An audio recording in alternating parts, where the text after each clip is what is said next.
Hello, ഇത് നിങ്ങൾക്കറിയാം എന്താണെന്ന്? ഇത് ഞാൻ ഇന്നലെ ഒറ്റപ്പാലം പോയപ്പോൾ മേടിച്ചതാട്ടോ. ഇതിനാണ് പനയുടെ കൂമ്പ് എന്നാണ് പറയുക.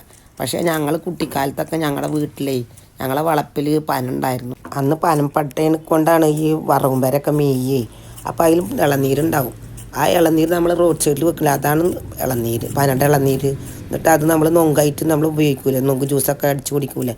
പക്ഷെ അത് മൂത്ത് കഴിഞ്ഞിട്ടുണ്ടെങ്കിൽ നല്ല പഴുത്തിട്ട് വീഴും, മഞ്ഞ കളറായിട്ടാണ് വീഴുക കേട്ടോ. അപ്പോൾ അത് വീണ് കഴിഞ്ഞാൽ പിന്നെ അതൊന്നിനും പറ്റില്ല. പശുക്കൾക്കൊക്കെ പശുക്കൾ കഴിക്കണ കാണാം കേട്ടോ. കടിച്ച് അവർ നല്ല മധുരം ഉണ്ടാവും. അത് ചിലവരൊക്കെ പറയും കഴിക്കാൻ, ഞങ്ങളൊന്നും കഴിച്ചിട്ടില്ല കേട്ടോ മധുരമുള്ളതൊന്നും അതിൻ്റെ. എന്നിട്ട് അത് വീണ സമയത്ത് എന്ത് കാട്ടും, അത് ഒന്നിലൊരു 3 എണ്ണമൊക്കെ ഉണ്ടാവും. അത് കുഴിച്ചിടുക എങ്ങനെയാണെന്ന് അറിയാം, നല്ല പിന്നെ മല പോലെ കൂട്ടണം മണ്ണ്. എന്നിട്ട് അതിൻ്റെ മുകളിൽ ഇങ്ങനെ പൊത്തി പൊത്തി വെക്കും. എന്നിട്ട് ഒരു വരി കഴിഞ്ഞിട്ട് നിറയായിട്ട് പിന്നെയും മണ്ണിടും. എന്നിട്ട് അതിൻ്റെ മുകളിൽ പിന്നെയും ഇടും മണ്ണ്. അങ്ങനെ വെച്ച് നല്ല മല പോലെ കൂട്ടി വെക്കും. എന്നിട്ട് മഴക്കാലം കഴിഞ്ഞാൽ നല്ലതുപോലെ മുളക്കൂട്ടും. അതേപോലെയാണ് അത് മുളച്ച് വരിക. ഇത് മുളച്ച് വരുന്നതാണ് പനായിട്ട് മാറുന്നത്. ആ നൊങ്കിലും മുളയാണ് ഇപ്പോൾ ഇത് മുളച്ച് വന്നാൽ പനായിട്ട് മാറും കേട്ടോ. പക്ഷേ നല്ല ടേസ്റ്റാട്ടോ കഴിക്കാൻ. അപ്പോൾ ഞങ്ങളമ്മ എന്ത് കാട്ടും, ഞങ്ങൾ പറിച്ചു കൊടുത്തിട്ടുണ്ടെങ്കിൽ ഞങ്ങൾ തന്നെ പറിച്ചു കൊടുക്കുക ചെയ്യാം കേട്ടോ. എന്നിട്ട് പറിച്ചു കൊടുത്തു കഴിഞ്ഞിട്ടുണ്ടെങ്കിൽ അത് ഇതുപോലെ അതിൻ്റെ ഒരു കാപ്പി കളർ തൊലി ഉണ്ടാവും അതിൻ്റെ മുകളിൽ. അതൊക്കെ കളഞ്ഞ് നല്ലതുപോലെ കഴുകി അതിൻ്റെ തലയൊക്കെ വെട്ടി കളഞ്ഞ് നല്ല ചെമ്പട്ടിയിലാണ് വേവിക്കുക. അന്നൊന്നും കുക്കറില്ല. അപ്പോൾ എന്ത് കാട്ടും, അടുപ്പത്ത് വെച്ചിട്ട് നല്ല നിറയെ വെള്ളം ഒഴിച്ചിട്ട് ഉപ്പൊക്കെ ഇട്ടിട്ട് അടുപ്പത്ത് വിറക് വെച്ചിട്ട് കത്തിക്കൂട്ടോ. എന്നിട്ട് പിന്നെ നെല്ല് പുഴുങ്ങുമ്പോൾ അതിലിട്ട് വേവിച്ച് തരും. നല്ല ടേസ്റ്റാണ് കഴിക്കാം നെല്ല് പുഴുങ്ങിയതിൽ ഇട്ടിട്ടുണ്ടെങ്കിൽ.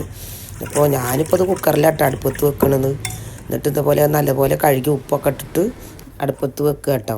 ഇത് നല്ല വേവാണ്. ഈ കൂമ്പിന് നല്ല കട്ടിയില്ല, കനം കൂടുതലാണ്. അപ്പോൾ നല്ല വേവുണ്ട്. അപ്പോൾ കുക്കറിലടിക്കുക നല്ലത്. ഒരു 5-6 വിസിലടിക്കുന്ന വരെ എന്നാൽ നല്ല വേവിച്ചെടുത്താൽ കഴിക്കാൻ നല്ല ടേസ്റ്റാട്ടോ.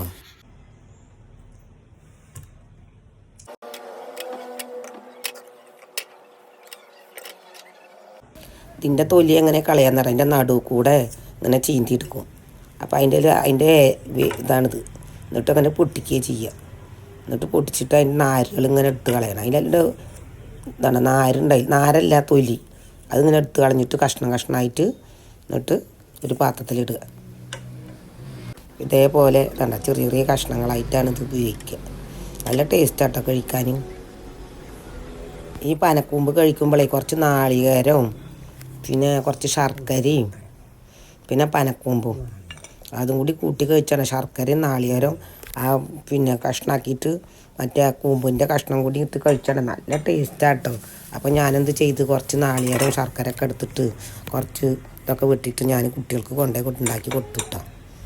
എന്നിട്ട് പലതും ഉണ്ടാക്കാനൊക്കെ പറ്റും ഇങ്ങനെ ഇടിച്ചിട്ടൊക്കെ. ഞാൻ അങ്ങനെ ചെയ്യുന്നില്ല, അങ്ങനെ കഴിക്കാമെന്ന് വിചാരിച്ചിട്ടാണ്. അപ്പോൾ നാളികേരവും ശർക്കരയും പനക്കൂമ്പും നല്ല ടേസ്റ്റാണ് കഴിക്കാൻ കേട്ടോ. നിങ്ങളിതുപോലെ കഴിച്ചിട്ടുണ്ടോ? കൂമ്പ് കഴിച്ചിട്ടുണ്ടെന്നാൽ ചിലർക്ക് അറിയില്ലായിരിക്കും. എന്തായാലും ഞാൻ എൻ്റെ കുട്ടികൾക്കൊക്കെ കൊടുക്കുകയാണ്.